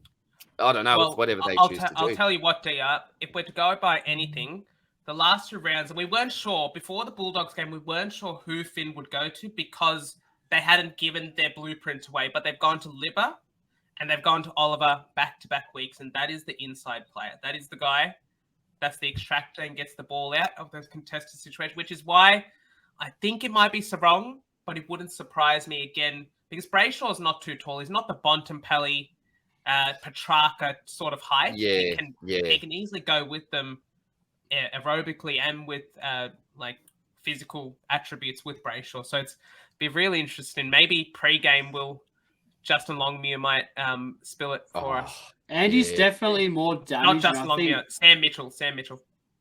Yeah. I think Andy's way more damaging. I think he's probably the one. I reckon that gets tagged. The reason they went tagged Libba is because they can't tag Bont because there's a massive size difference and Nash is a really good matchup because he's a big body tagger. So that I think it just worked out like that. But honestly, boys, it is 50-50. Flip a coin like I did with my captaincy over the Buyers a while back. It could be any of the two. I hope it's Andy. I hope so too. Hope so too, DR. Good on you, H. Thanks, buddy. Next one is from Riser. G'day, mates. G'day, lads. Who to bench out of Neil, Took, or Hewitt? Yeah, that's a bit of a bloody luxury, mate, isn't it? Thanks for a cracking year. While many of the content creators have understandably gone missing in action, you guys keep fighting on the front line of Supercoach respect. Thank you very much, Riser. That is very kind of you, mate. Really appreciate that, buddy. All right, boys. We do need to actually. I've just looked at the time here. This is going to go for 2 hours. Remember, we said we're going to give ourselves an hour and a half here, and that should speed up here, DR. Let's get into it. We will start to speed up a little bit, but Spills, if you had to bench one of Neil, Took, or Hewitt, who would it be, buddy? I'll quickly jump in. I'm just going to say straight out Hewitt because Carlton have their blokes back this week. You know, Walsh is back, Cripps is in there. There's another bloke that's back. Who is it, Janath? Chera's back. Sorry, how did I forget about Adam Chera? So, Kennedy. There we go. Yeah, so I'm going to hurt Hewitt. Bench Hewitt. I'm going bench Hewitt. Spills, who would you go, mate? Who would you bench? Oh, is this a straight up bench or providing a loophole or something? Well, I think the loophole you just go pretty much who's got the early game. I think that's a really straight bench. Straight bench, man. Riser's got an elite team by the looks of this. Look, Hewitt's been such good form, so much uncertainty with the players come back in the team. I don't know how that affects him, but like Took Mill, he's played a completely different role. I don't know. He scored well on the weekend, I know that. But he's playing North Melbourne, playing North. Yeah, Janath. And what did Tukey boy do last time he played North? Oh, no. No. Wait, hold on. You're going to get it? Oh, what is he's going to get it. I know what he's going to get. The little... He's got the tuk. There we go. Yeah, the tuk. I knew it. I knew that was coming. I'll tell you what, Spills. I'll give you the 2-for-1. Actually, I've got the Lego tuk as well. Just for you, mate. You would have that too. About the big guns. All of it, Janet. Well, all right. Yeah, I think bench Hewitt, mate. Yeah, it's a tough one. There's so many players coming back, so. I might end on Janet being the Carlton man. So, Ross, who would you bench out of the four yourself, buddy? Yeah, look, I agree with what you're saying. Obviously, Walsh, Chera, possibly Kennedy back in. Hewitt has to be number one. If you had to choose a two, I'd probably take Neil. I'd have to look again at the captain's corner data. But I have a feeling, as a Saints fan, that we have done quite well historically against Lachie Neale. I don't feel like he's dropped many monsters against us. So him number two, and then that leaves Took Miller number three. So, Janath, what are your thoughts then? Beautiful, Ross. Yeah. Hewitt, bench Hewitt, too many mids coming back. And I think that Sunday's game may be a situation where we have nothing to play for and the Giants have all to play for. So I'm not going into it expecting we'll go into finals with a 10-game winning streak. But as I said, there's a lot to play out. If it comes down to us needing to win to get a home final as 5th or 6th, then bang on. We'll put all the troops out there for that 10th win in a row. But beautiful. Unanimous Hewitt there, mate. All the best luck, Risman. Thanks for the kind words again, mate. He is an absolute legend. Kata, my good mate. G'day, DR, Spills and Janath. Thanks, guys, for your weekly efforts. The community is extremely lucky to have this podcast to listen to for advice. The three of you complement each other perfectly. Fantastic podcast, and I've recommended it to so many. Kata. Cheers, Kata. Great words. Unbelievable. He's the legend. He's an absolute legend. Very humble man as well, Kata. I've been That's why we do the podcast. 100%. Yeah, it doesn't 100%. Go unrecognized, like the community that we have, honestly. We get so many. I have not heard one bad thing about this podcast. I haven't heard any negativity towards it over these 21 episodes that we've done this season, and all the community feedback has been 100% positive. So to Kata and everyone else that watches, does not go unnoticed. Thank you all very much. Yeah, shout out to you, Kata, and shout out. I met Kata on Supercoach Talk like years and years ago. So shout out to all the folks at Supercoach Talk as well. My original home for Supercoach. And never forget your roots, boys. Never forget your roots. Thanks very much, Kata. Appreciate that, legend. Here's Dan Pennant. So you would recognize Dan from the Community Swordplay Potty. Hope that you're going well, champion. Dan, just wondering why my team performed like Stephen made the first 19 rounds. And Zach Dawson ever since. So drive by to Zach Dawson if you don't mind. Thanks for an amazing year, guys. You are all legends. Ross, wasn't Zach Dawson a grand final fullback? Yeah, he cost us the toe poke, but if it had come off, he would have been heralded as a hero. So I don't know why he's not. I thought he was all right. Oh, dead. Look, mate, obviously we've run into a little bit of bad luck, buddy. It's been carnage with injuries, etc. So, mate, the good thing is that there's always next year. Unlike AFL players who have to retire at the age of 30-odd, mate, we can keep going forever with this game. There is no retirement in Supercoach. So, mate, thanks again for all your support, mate, and friendship and some great chats during the year, mates. And I'm sure in 2024 you're going to hit back big, brother. So good on you, Dan. Thanks very much, my mate. Next one is, now this guy, talk about legends. They're all legends. Make sure that you give AFL Doodles a follow. He often does some, custom drawings from a stock market, note section for the pictures there. He does a wonderful job for the community, AFL Doodles, and a really talented fella here. So make sure you give him a follow. What sort of prize do you reckon you are deserving of if you can take out Div 1 this week? So, Janath, I think I knocked you out of a second chance, didn't I? Something ridiculous in Div 1 somehow, mate. Done the absolute Stephen Bradbury. This is a bit of a... No, it's a Twitter one, mate. It's a Twitter one. Okay. So there's Divi 1, 2, and 3. And would you believe it? Last week, I actually took out Selby, Moira's Magic, the absolute goat somehow. Don't know how I did that. And I'm up against great George this week. So, George and I are battling it out for Division 1. I'll tell you what, mate. I'll tell you what a great prize would be. Give him a Manscaped package. A Manscaped package. Well, I wouldn't use it. I'd just pass up Spills. I'd handball it up to Spills there, the young buck. But, I'm not getting involved. Mate, I'll tell you what would be great. If maybe you could do an actual little cartoon of the winner. That would be absolutely fantastic, mate. Putting your talent to good work.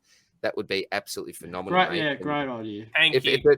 If I was lucky enough to do that, I'd have it up here in the background, mate. So, mate, thank you very much for organising that comp. But in all seriousness, mate, no prizes are needed. It's just been really fun, mate. And thanks for your hard work put into it, mate. Absolute legend. Cheers, brother.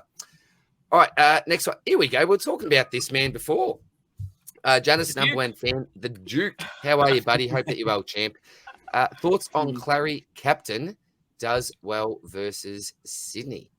Anyone got thoughts on Clary captain? Oh, so much uncertainty. Like, he's been out of the game for so long. He carried on a little bit, I have to admit, with Finn McGuinness. So I wasn't really red hot on his attitude. And Goody wasn't happy.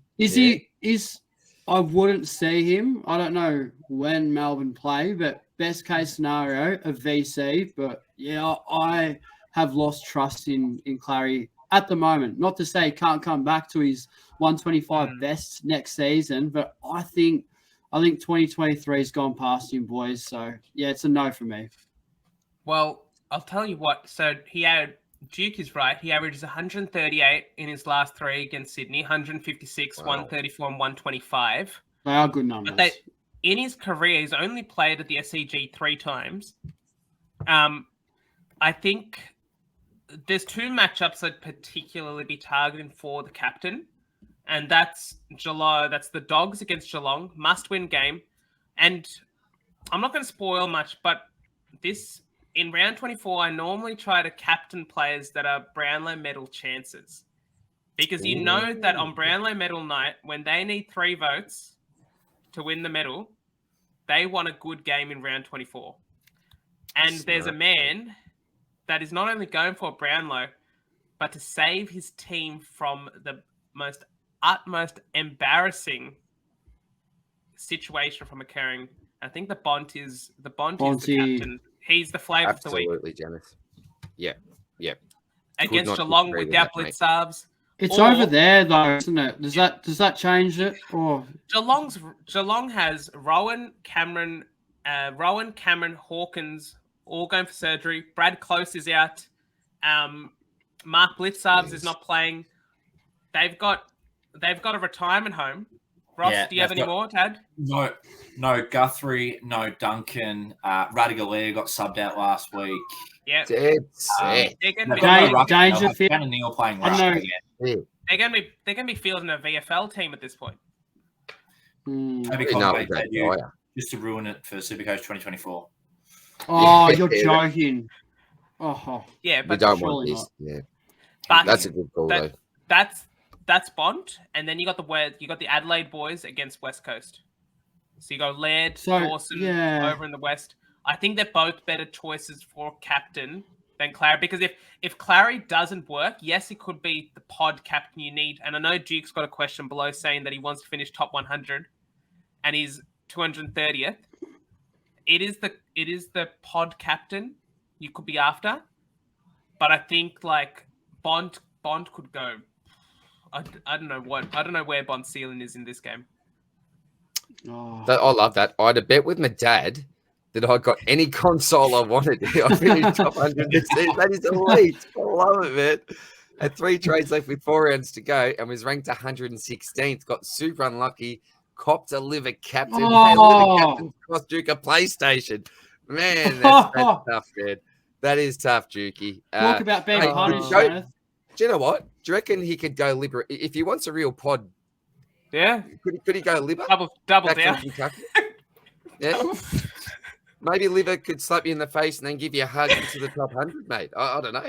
Yeah, bit of a pod captain, but look, hopefully that gives you a little bit of assistance there with your captaincy anyway, mate. But we might talk about some options a little bit later if we've got time to jump into it. Our next one is from the ladies' man, Corey Blackledge. G'day, Causa. What score would English VC need to be on to take his score before the game of Adelaide and the Eagles 50 minutes different, as wanted Laird or Dawson captain? I'll tell you what, Causa, just very, very quickly, I'll jump in. Sorry, boys. This is very, very dangerous, and I'll tell you why. Because on the weekend, mate, at halftime, the great Marcus Bontempelli was on 51 Supercoach points. And at that stage, if we're in this position, we're going, nah, see you later. We're going to captain someone else. Because we all know the story, mate. He had a second half that gathered him over 110 Supercoach points, 75 points just in that third quarter, mate. So that's the big one. Yeah, it's very dangerous. Do you want the other side of the story? Sam Walsh against West Coast was on 90 Sam Walsh. halfway through the second quarter, and you're like, oh, he's on track for 250 here, boys. Yes. Chuck the C on Tyrell DeBar or some random non-playing player, and then next minute he's injured. He finished the game on like 100 because of the positive scaling, but it's like it's not the score you're really after, right? Exactly. Come on. And we'll go back to the VC Rowan Marshall, VC someone before Dawson or Laird, because I think that's what you're saying. You want Laird or Dawson as your captain. Yeah, I think that's what causes. And even if you look at Dogger Jackson last week, he was on 91 at half time. Yeah, he got to 120 odd, but pretty poor second half. So, Causa, I reckon it's bloody dangerous, mate. I reckon it's really, really dangerous. He can play with fire. I'd never really be comfortable with any type of score, but you'd have to be looking at what, 75 plus, wouldn't you? 70, double it to 140 type score. I don't know. That's just me. But I probably would avoid doing it. 50 minutes, DR. 50 minutes. It's 45 minutes, so it's basically the start of the second quarter. Like, what score are you going to look at quarter time? No way I'd do it then, Causa. I'm going to take a 50. He's on 50 at quarter time, but even still, anything could happen in 3 quarters. Yeah, way too risky. It is better. Go someone else. Yeah, I'll tell you what, Causa, when we have our members chat this week, buddy, we'll go through all the options in great detail there, brother. I can say it when Janath's not around because I'm playing him in a league this week, so don't give him too much, mate. All right, we are getting very close to the end, guys. I think there's 3 more here. Next one is from Paul at Aussie Paul. G'day, Paul. How are you, man? Made the grand final, round 23, bought in both Butters and Wagner. Beautiful, mate. Will Archie play? Callum Archie. Who? Archie play? He's got him in. Have a look at his team, DR. He's got him in. Sorry. He's in there. Why? Because he's a sneeze, that's why. Oh, God. You got Cal wait. Wow. That is dead set the most random Supercoach pick I think I've ever seen. Cal Archie. I'm dead set in shock that I'm looking at Cal Archie's name in a Supercoach side. That's okay. Look, in regards to will he play, mate, he obviously took that big hit, but I actually did speak with the man. I can give you a bit of maybe inside gossip. This is such a random question. I can't believe I may actually know the answer. But I was chatting with him Saturday morning during the footy clinic they were putting on for the kids. And I asked him, how's he feeling? He said, look, a bit sore, mate. But he said, it's pretty much my body week upon week. And if you really go back through the weeks in the games that he's played, more often than not, the bloke cops a fair whack. So a really courageous player. He reckons he's going to get up himself, mate. So that is coming from Kalachi. Reckons he will get up. But that'll probably be up to the medical staff, to be honest, mate. Surely you don't want Kalachi as a pod going into a grand final. Like, not my first picks, that's for sure. So he has 370K to play with, basically, and we're picking a 1 week rental player in the place of Calamachi for 370K. Oh, that's a tough one. Time to whack open the filters. Would you go Windtaker? Oh, nah, not against Brisbane. No, not against my boys. I think they're pretty. Tom Sparrow went 100. Hey, Oscar Allen? Yeah. Oscar Allen? Yeah. What is this, a draft podcast now? I'm going. We're talking about free agents. I'll tell you what. Waiver? Sam Josh Shelley. Josh Shelley coming off the 7. Oh, you just had to. Oh, Josh Shelley. Yeah, that's not bad. Now, there is Nick Larkey there. 330. Any possibility of him kicking 8 goals and, dropping another big score, maybe? Yeah, anything's possible these days, Ross. You never know. Just quietly, I think Nick Larkey has taken my third. So all Australian forwards is very tough to pick. So you got your Kerno, Tex, Toby Green, Christian Petrarca, Connor Rosie, and then you have your 6th. It's like a Kyle Langford, Luke Bruce. Or do you go Nick Larkey? And I think if he puts together an 8-goal game against Gold Coast or something, you never know. Yeah, I'm going to Suv. I'm going to Suv, I think. Suv Larkey's not a bad shout, unless he gets rested. He gets managed in the last game of the season.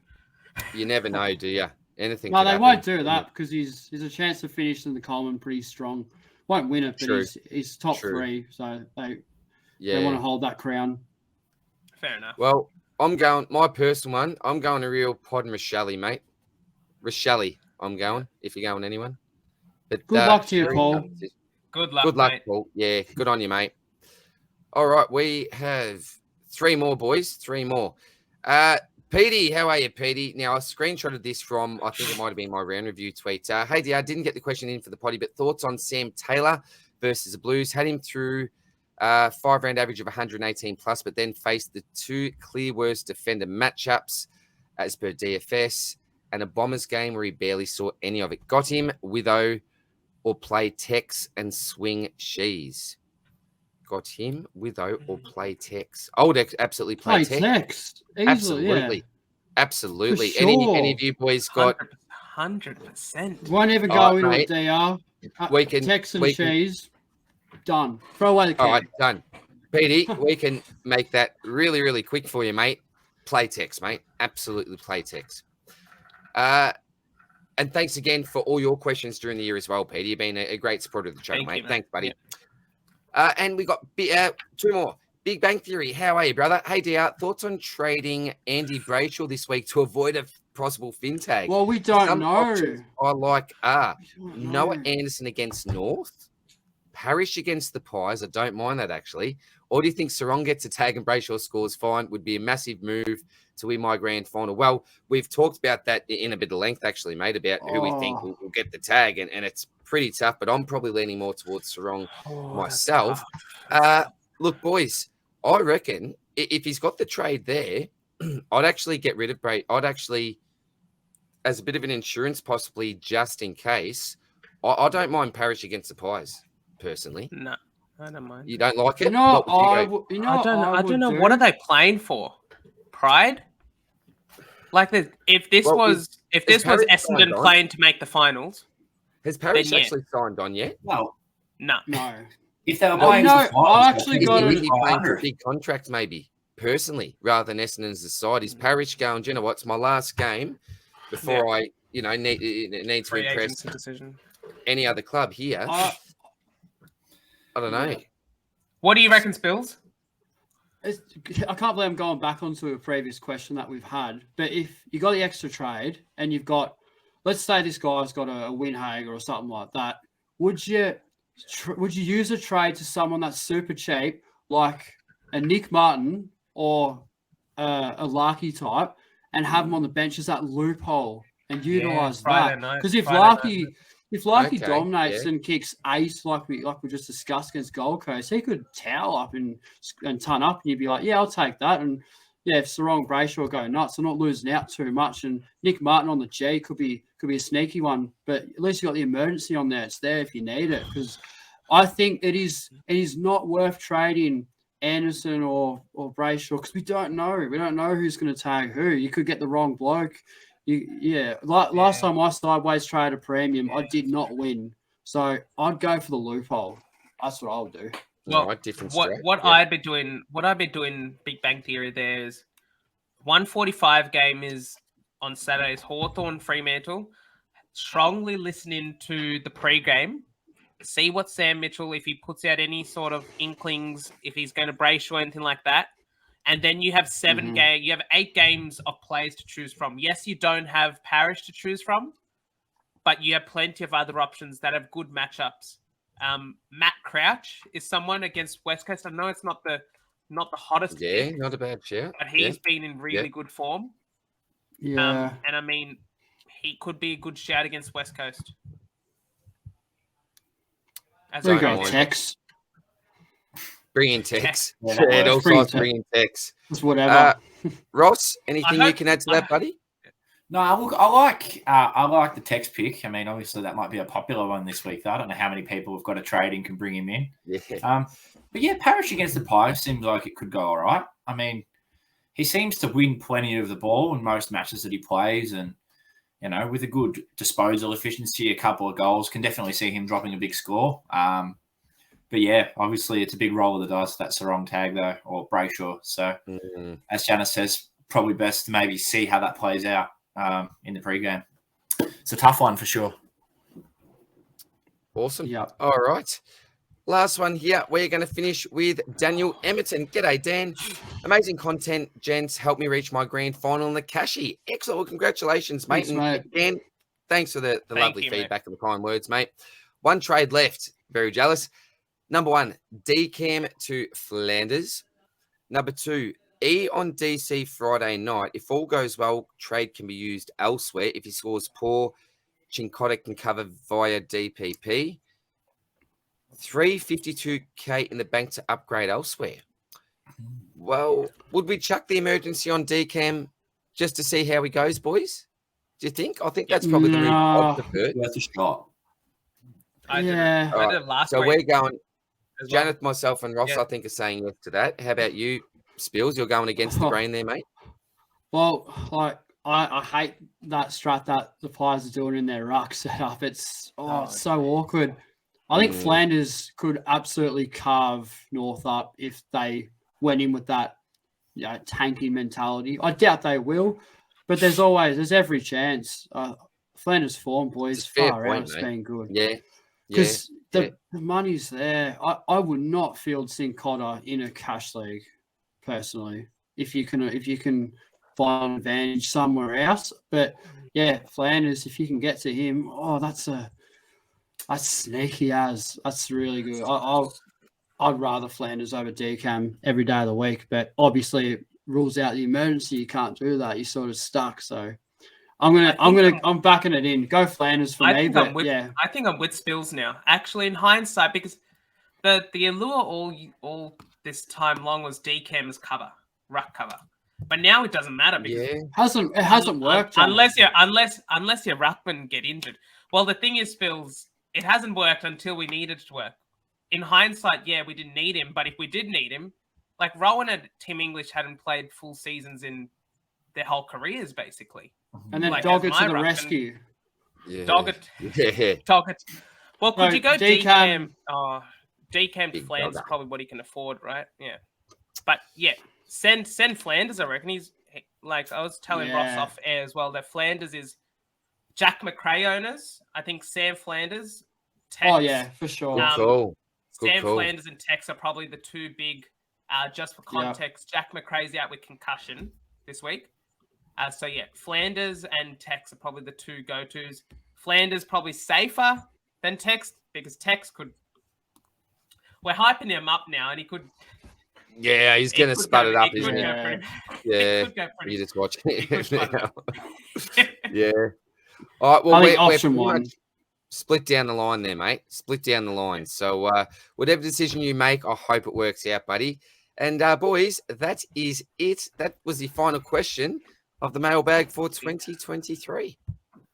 Well done, boys. Great season. Good job, Fantastic season, boys. And I guess the last segment to end this all off is we're going to do our best version of trying to say who we're going to captain without saying who we're going to captain. Keep your cards close to your chest here, boys. Let's give everyone all the old bum steers here. Just quickly. But no, the captain's corner will be coming out, and I promise to you guys that my rankings will not be swayed by DI and Spills being able to see them. I'm just going to put that out there. But this is a little tagging spreadsheet that I just created just before. So just teams and their taggers. The only two teams I see definitively tagging this week are Freo and Hawthorn, because there's clear matchups there. There's teams that have a cooler type. So you got your Jake Malcolm on Sicily. You don't do that. Jake Malcolm doesn't tag every week, but if there's an intercepting defender, he will. And I think I could see him go to Nick Blakey sort of thing. Hewitt has a cool on Tom Green maybe, but again, I don't really see it happening. Same with like Archer Perkins on Jordan DeGoey. But I've got there Andy Brayshaw or Sarong. I think it's Sarong, but it could be Brayshaw. It could be neither. He could get dropped like Ross wants him to be. But I guess this should all just play into thinking when possible captain options come up. But if we're just tossing some names out there, I think all of Bont, English, Laird, Dawson, Butters, Gawn, Goulden are good options as captaincy options this week, and Libba. Yourself, boys? I think you legit went through every one of the options that I would have looked at, mate. They are actually my options there. Yep, I don't disagree with anything that you just said there, mate. I think Bont is probably my preferred captain, but look, that matchup that the Crows have against the Eagles, that's really, really tempting. And Butters has just been in sublime form. And we're talking about, you mentioned before, about Bont being in the contention for a Brownlow. I don't know if Butters has... he's right up there. He's had a fantastic year. Yeah. He's close enough, though. He's close enough. So he'll want to have a big match as well. Yeah. So I don't mind those two blokes, to be honest. Janath. I'm not bold enough to captain Butters in a Cashy grand final. Yeah, fair enough. Are you going to reveal anything, Spills? You're not revealing nothing, are you?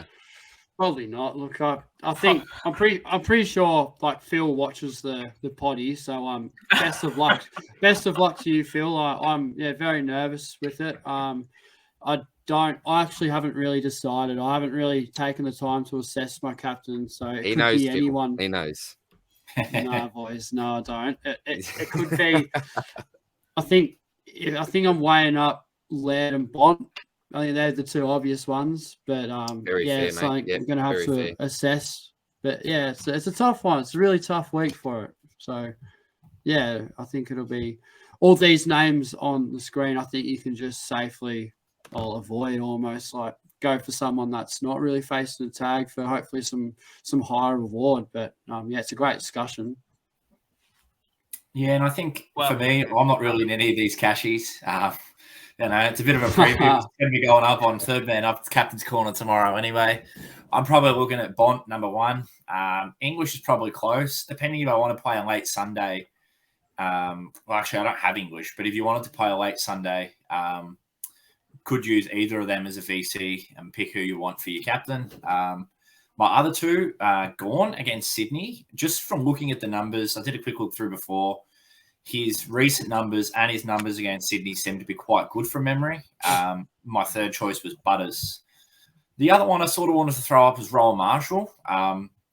His recent form looks really good, obviously, with the 141 last week. My one worry with him, Saturday 4:35, a little bit awkward.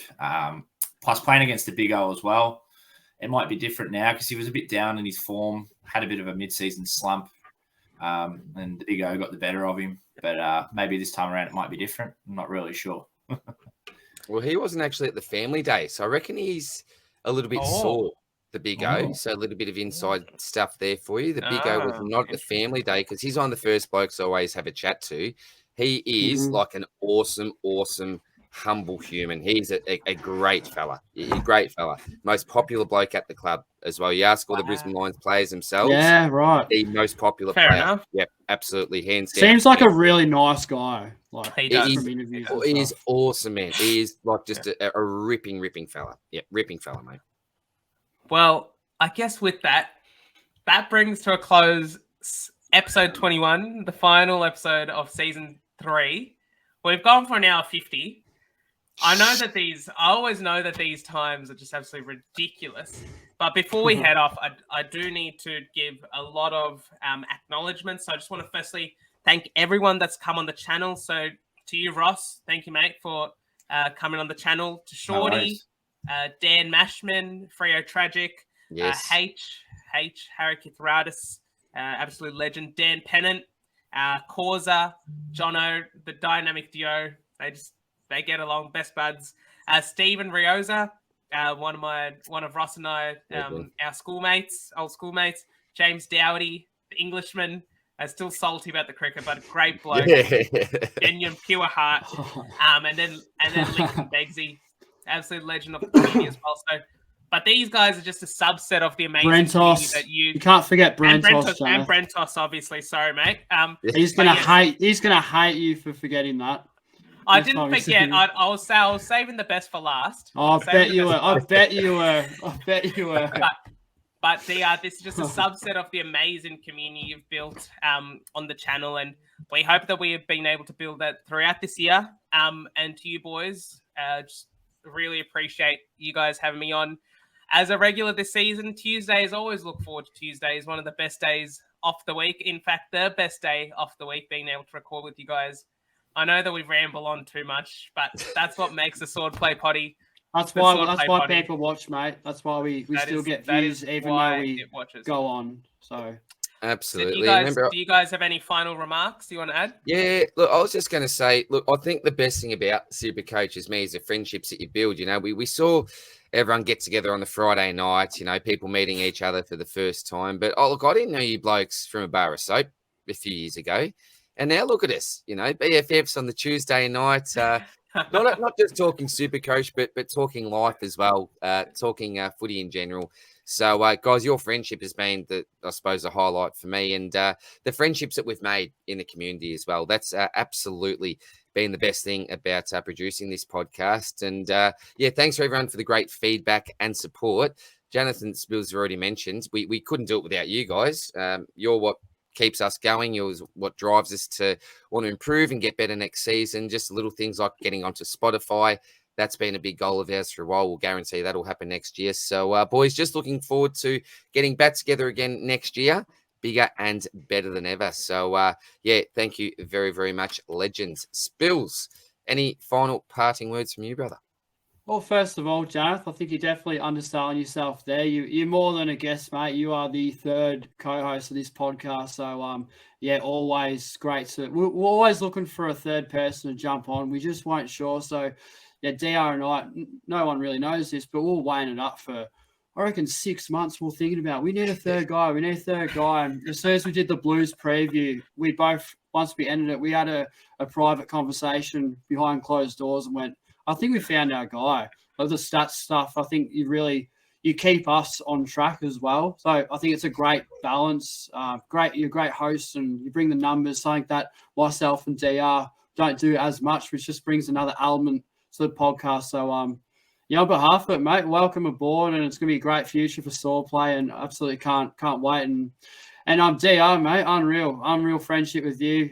Yeah, like he's like a brother to me towards the viewers. Like second, I go over to, I know his family, like a second family to me. Like we've been mates for a long time, and I've hung out at his house multiple times. I don't know if anyone was there for the grand final live stream in 2021. That was an absolute pisser. So we've had some really, really great times. And yeah, to the community, Ross and amongst other lads that jump on, massive thank you. And that's what makes Supercoach more than a game, is a sheer example of what was showcased on Friday night when we got to meet all the other true legends. So yeah, kudos to all those lads, and boys, can't wait for more Supercoach content in years to come, and more so next year. It's going to be great. Well said, mate. Very well said. So to close up, Ross, good luck on the top 5K finish. DR, good luck on cracking into the top. I'll say give you 1.5K. We'll get you into the top 1.5K. Most of all, Spills, good luck on winning a K this week, mate. Hopefully, if you do win, you can spare us a couple of dollars here or there. Shout us a beer next time. Definitely shout your voice if that's for sure. But no, it's there's plenty of work to be done. Yeah, Phil's no easy beat. He's got a great side, so it's gonna be a good lineup. We'll see how I'm pumped for it. It's gonna be good. And I reckon we'll all have our final sort of final ranks and our acknowledgements coming out after next week. So stay tuned for that. But as always, thank you for tuning in to the Supercoach Swordplay podcast. We'll see you for season 4 coming soon. Good luck, boys. Love you guys.